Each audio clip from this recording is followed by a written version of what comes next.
welcome to Chief Executive Shout Out. This is the July edition, which makes it the second of 2022. We've got lots of really exciting things to cover today.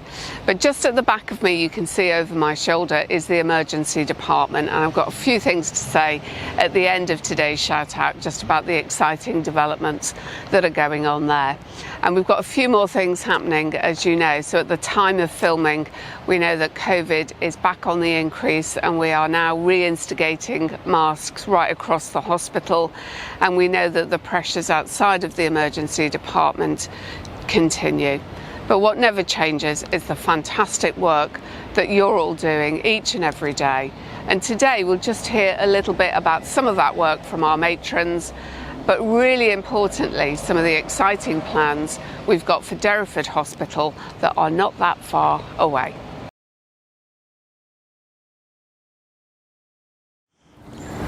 So part of what we wanted to cover in the July Chief Exec Shout Out was about our transformation journey that Derriford's on. So we're not just dealing with things today, we're thinking longer term and in the future. And I'm really, really delighted that today I've been joined by Armstrong, who's a radiologist in the hospital, but importantly, he's also the clinical Chief Information Officer. So Mac, really delighted to welcome you to the July Chief Exec Shout Out.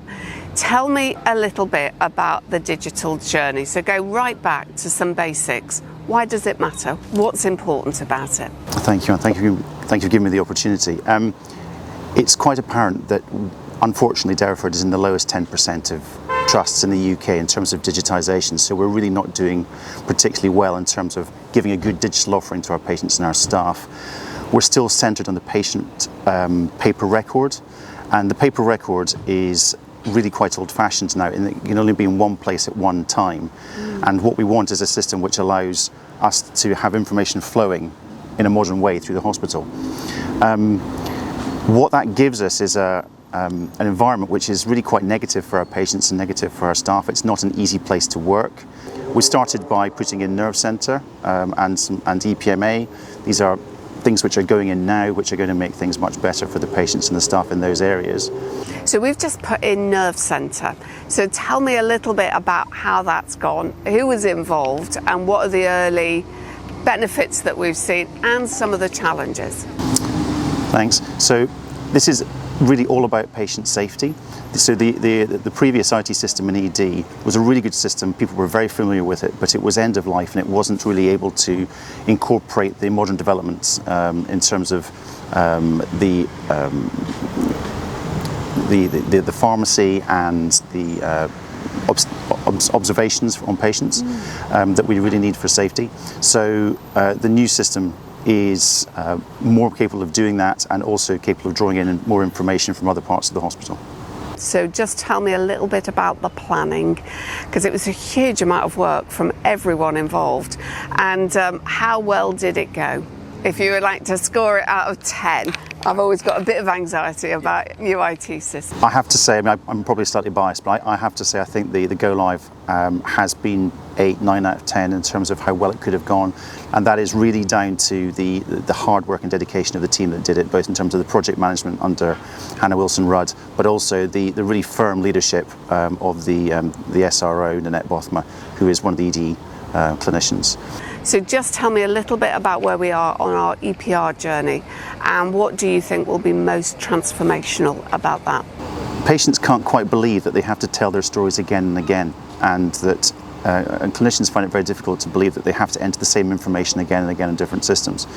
So the ethos behind an EPR is to have one database which is centrally secured and managed for our area, within which everybody can access. You tell your story once and it's used multiple times. That's the sort of ethos behind it. The most efficient way and the safest way to do that is to collaborate. So at the moment in Derriford we have over 150 different IT systems, and trying to get them to collaborate is virtually impossible in spite of our really dedicated IT team. And Nerve Centre is just one of those 150. So the way to move forward is to amalgamate a lot of that functionality into one core IT system for the hospital. In fact, what we're trying to do is to partner with the other acutes in the region. The other thing is that it's very important that we're going to be partnering with our primary care colleagues as well, because obviously we are part of the Plymouth community, and our patients, the majority of our patients, come from our local GPs and other primary care organisations. So they have really good and really mature IT systems. Unfortunately, those IT systems are not suitable for a hospital of this complexity, so we're going to be putting in an EPR suitable for an acute hospital, but that will make our amalgamation work more straightforward between our IT system and the primary care systems. So we do have a mind to that as well. So Mac, thank you very much for your time today. Really, really exciting developments. And I think if we put digital alongside our new builds and along with what we've been talking about for the emergency department, of course, we will start digging the ground towards the end of this year to build a new major trauma ED department and interventional radiology theatres. So put that with digital. Really, really exciting developments. Thank you.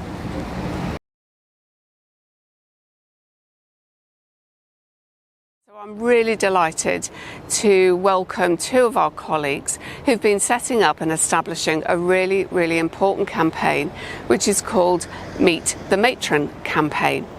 So I'd like to welcome Victor and Nicky. So Victor, you're the head of nursing for surgery, and Nicky, you're one of our fabulous matrons. Now, apart from the fact you seem to be everywhere all of the time, running around the hospital, getting things done, I'm really pleased you've had a bit of time to think about a Meet the Matron campaign.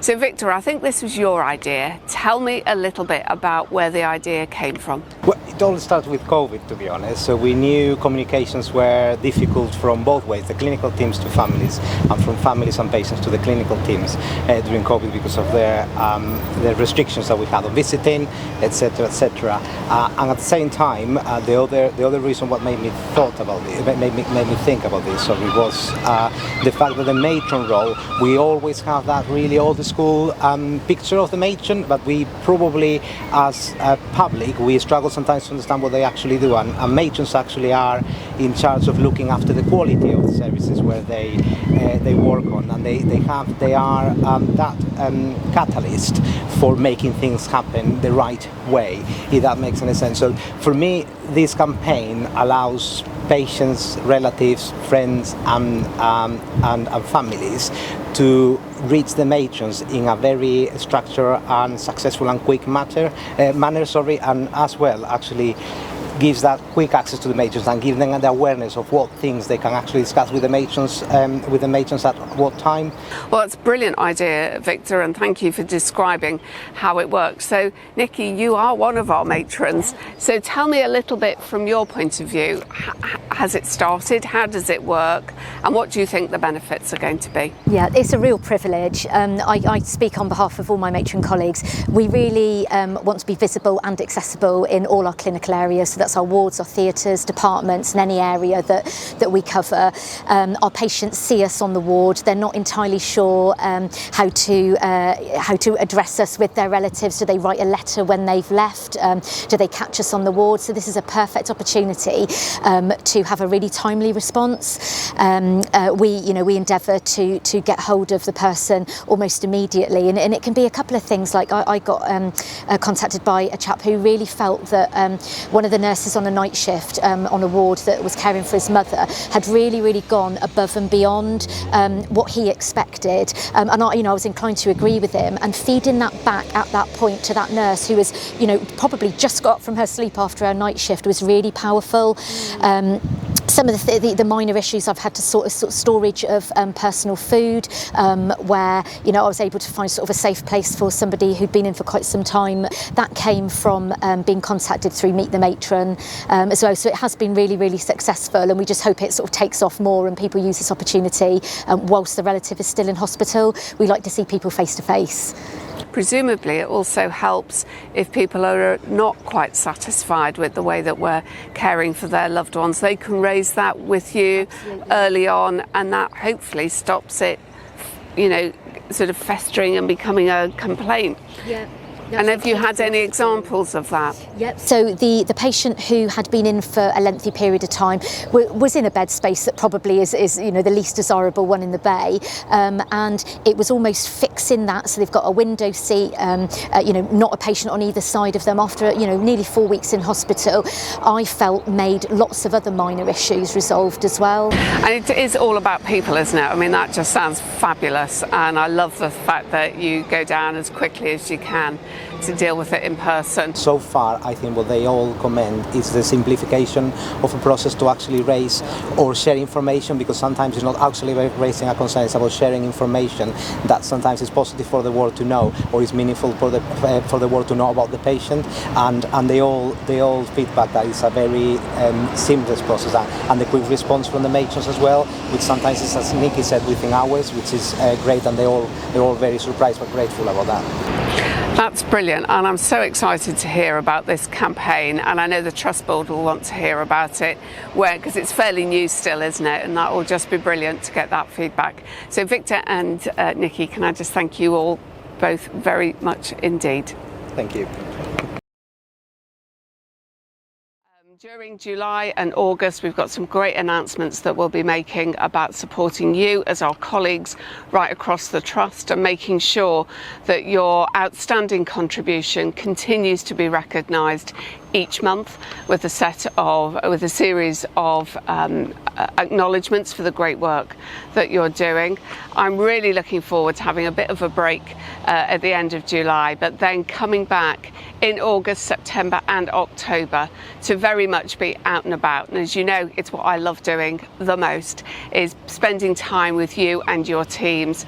So if you'd like me to come and spend a bit of time with you over those 3 months, just let me know, and I'll make sure that we get that in the diary. And you can tell me firsthand what it's like working here, what your hopes are for the future, and what else we can do to help and support you during these really difficult times. And finally, I couldn't finish July's Chief Exec shout out without a proper acknowledgement to our outgoing chairman, Richard Crompton. Richard has been the Trust chairman for 10 years and has made an outstanding contribution, not just to the hospital, but right across the health and care system, where he's worked and led a number of initiatives that continue to put Plymouth in a really good place. He's always been an absolute passionate advocate of Derriford Hospital and our local health and care services, and he's really made a terrific contribution around supporting people who are disadvantaged or have additional needs. I have to say personally, Richard's been a great colleague. He's been a really challenging colleague, but in a way that really helps you be a better chief executive, and I know I shall miss him very much.